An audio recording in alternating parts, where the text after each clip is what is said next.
нийтийн ухамсарт яг эдийн засаг муу байна гэж итгэх нь бүх хүмүүс муу байгаа одоо бүсэж хангална гин бүх нийтийн бодол яг гачууд л айдас хүч тавтан мөн үү?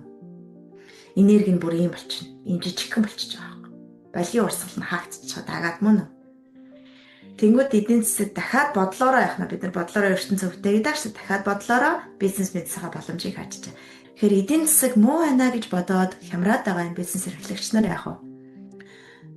Гэр орноо бүсэж хангалгаатай хүмүүс сайхан амьсгалаа гаргаж байгаа сэтгэлээ зүрхээ дүргээ зүрхчин баялагын хурцлалыг бүтээгч энергийн их урсгал байдаг.